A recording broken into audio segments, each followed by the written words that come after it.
Like I wanted love, and I would put pictures of me up when they gave pictures back of what they took when they was in Florida.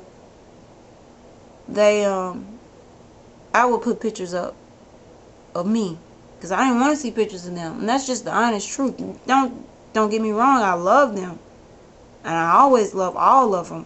But as a child, I longed for attention. I longed for my mom,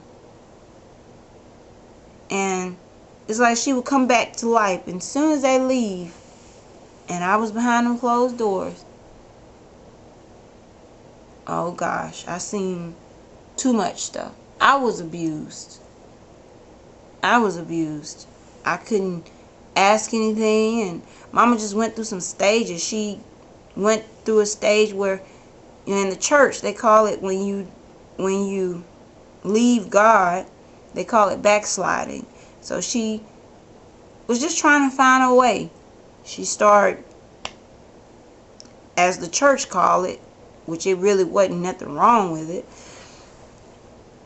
she started going back to wearing pantses. And that's how I got to start wearing pantses, because she allowed me to wear them.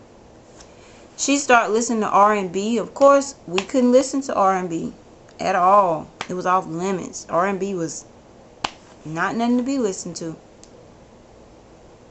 And she started listening to her music. She started wearing pants. She started wearing, you know, trying to fix herself up. And I think Mama was trying to find her way.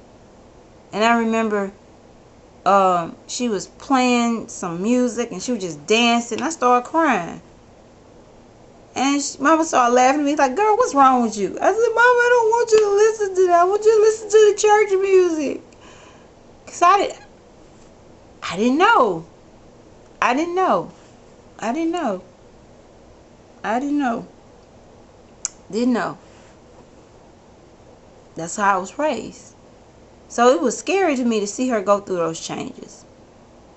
And so she started with what she was doing. She let me do it. She let me wear pants. She let me... I remember, I'll never forget the first moment when I was fit to get on the bus. I was about 9, 10. I think I was about 11 or 12, something like that. I don't remember what age. But I remember when I first got on the bus and I stepped out with a pair of pants on. And I felt everybody looking at me. It felt different. Because I felt everybody looking at me. Because they knew, the community knew we wore dresses. And I continued to wear them.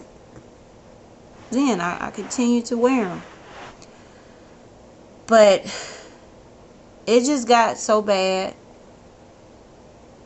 that,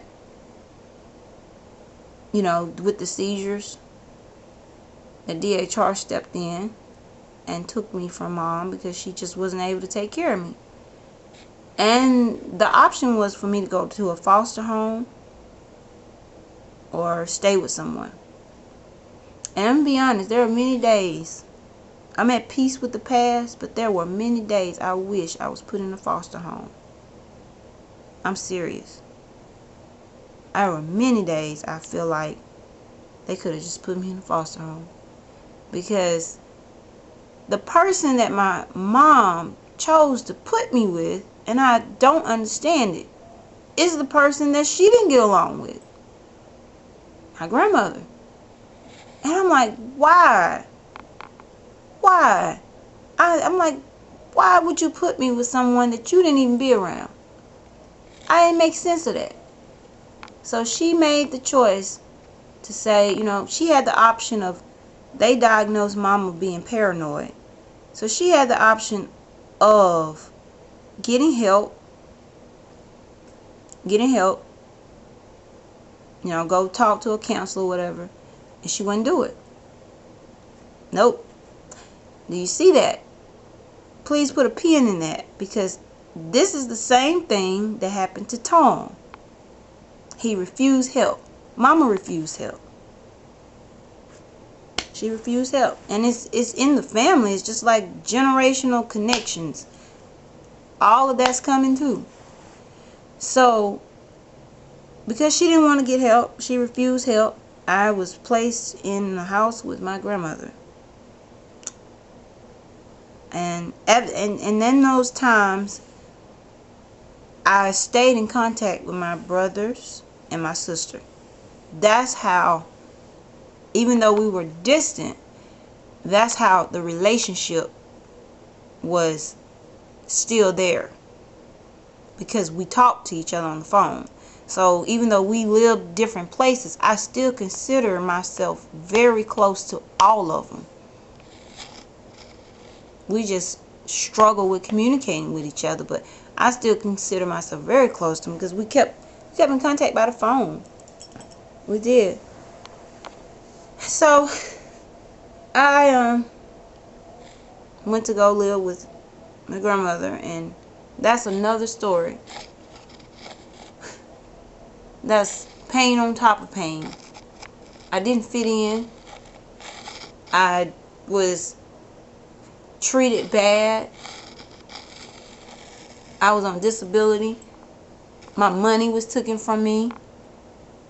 I was told that I would never be nothing. I was told that you can't work, you'll never work.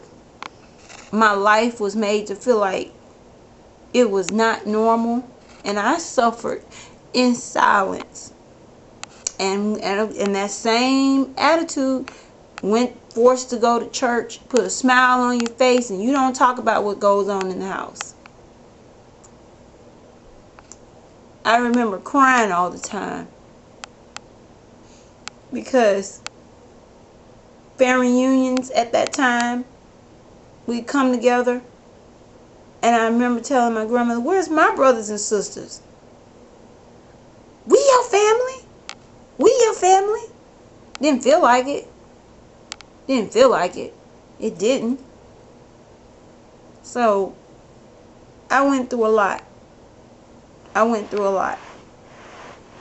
I went through so much. But still that attitude of, you go to church, you listen to the preacher, you don't talk about the dysfunctional issues, you receive what the preacher said, you go home. And there was a lot of bad issues there. I always felt compared to another cousin. This one is better than you. Grew up hearing that. And even in my adult life, I'm dealing with that. I'm dealing with not comparing myself to somebody else. If I try to sing, somebody else can sing better. If I try to do something, somebody else can do it better. You'll never work. You won't work. You can't work. You know, you get an income, but I ain't never see it. You know, there were good moments in that place, you know, but I truly believe that the only reason, and this is my way of venting, don't take it personal, but I truly believe that the only reason my grandmother took me to the doctor because she was getting a check and she knew that DHR was watching her, and if she didn't take care of me right, they was gonna take me. That's how I feel. I may be wrong. She did the best she knew how. I'm just being honest. I'm still making peace with that one. I ain't there yet, but I pray God will put forgiveness in my heart so I can get there.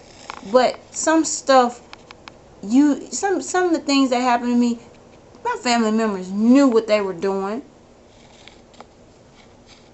You know? So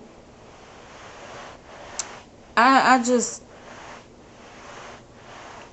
just painful. And and every time I see my brothers and they come home, they're sending money home. It's particularly my oldest brother, sending money to, my grandmother, to take care of me, and she's spending it all. And I always wondered, why everybody stopped talking to me? Now I know. Didn't know how to deal with the hurt. Had already suffered, but didn't know how to deal with the hurt.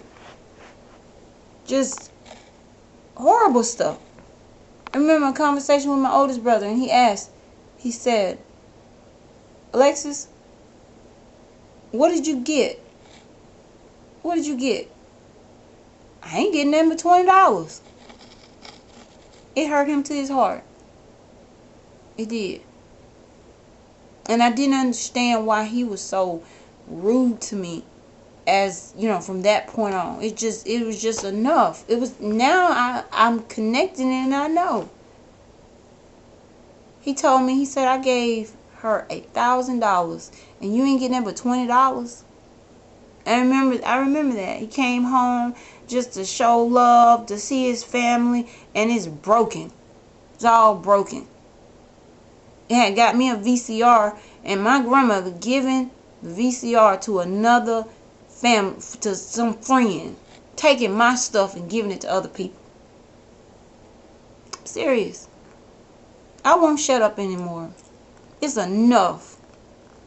My brother's death has just, I will not shut up anymore. I don't care anymore. Too much stuff that happened to my family because of silence. So it's horrible. I always felt like I was never good enough. You know, all the other grandchildren was worthy. I never fit in. Never fit in. Didn't feel love. Because I was mama's child. And it's like all of us was like the black sheep. And it's still like that today. Still like that today. Like I said in the last video, I asked, who called my mom? Nobody. Still like that today. I'm gonna tell the truth, the whole truth, and nothing but the truth. I'm not gonna paraphrase it, because there ain't nobody reaching out to me, even now. Nobody trying to talk to me. They don't care. But it's fine. I'm gonna make it. So, you know, that part of our life, me and Tom struggled in that area. And even now, as I'm learning, even when Tom went to Jacksonville, he kept all that stuff with him. So much stuff has been unveiled since he died. It has. I'm thinking he close to that family in Jacksonville and they just lovey-dovey. Oh no, that's not the story. They struggled with my brother too. Because all that stuff, all that religion, he took it with him. He didn't change. He held on to what he knew. And he didn't change. He didn't open his mind up. He still didn't want to play ball with his children. He still didn't. That's all he knew. That's all he knew. And I'm thinking, well, they just, you know, they just got it going on. And wasn't like that. I think now, even after, you know, my mom, you know, even after they went to Jacksonville, Pensacola or whatever, to live,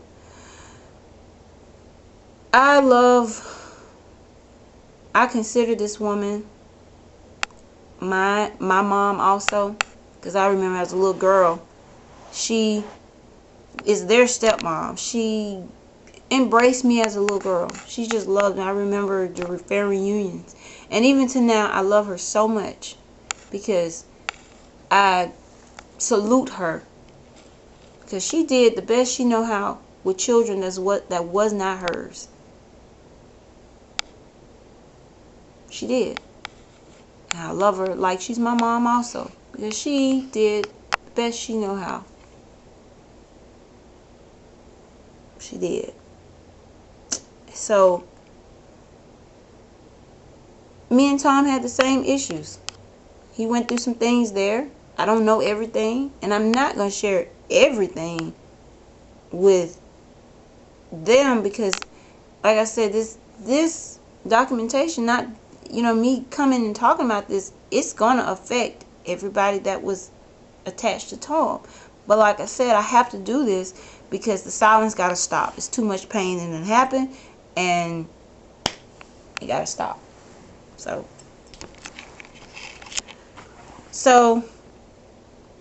to say is, me and Tom went through a lot of things together. We went through a lot of similar issues separately. I mean, he had a desire to please God. I did also. He was a mama's baby. I was too. He was goofy. I was too. I am. I still am. He didn't mind giving. He would take little stuff and make little cards and stuff for people. I did that too when I was a little girl. He was an inspiration. He was. But we just dealt with him differently. And so now I'm going to talk about another issue that happened in my life. When I was 15, I was sexually molested by my step-grandfather.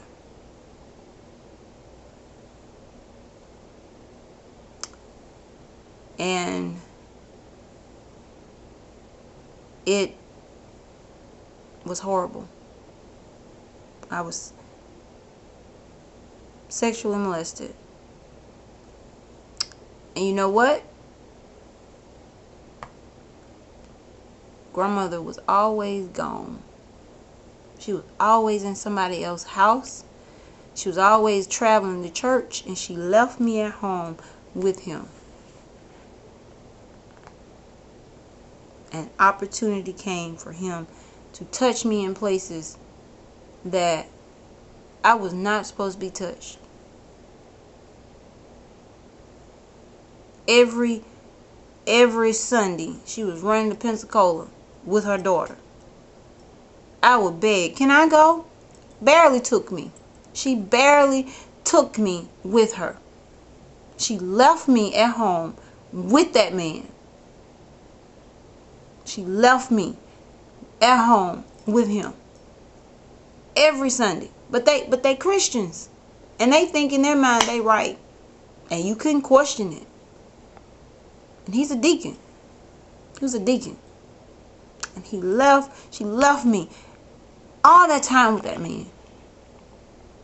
Never thought, did anything click in her head that I was a woman? That I was maturing, I was growing into a young girl? Did anything come through her mind to say, let me take Lex with me? Took all other grandchildren went. I barely went. I can count by hand by the times I went with her. I didn't get to go with her that much. And so I had no confidence in her, so I didn't tell her what I was suffering from. I had no confidence in her, so I didn't tell her what I was going through, because she was always making me feel like I couldn't do nothing. I couldn't cook. I couldn't do this. You can't do that. I had to teach myself. I had to get up and teach myself how to wash clothes, how to use a machine. I was already a sickly child. I didn't need to be belittled anymore. And ain't no telling what happened to me when I had a seizure. I don't know. He could have done things to me. I don't know.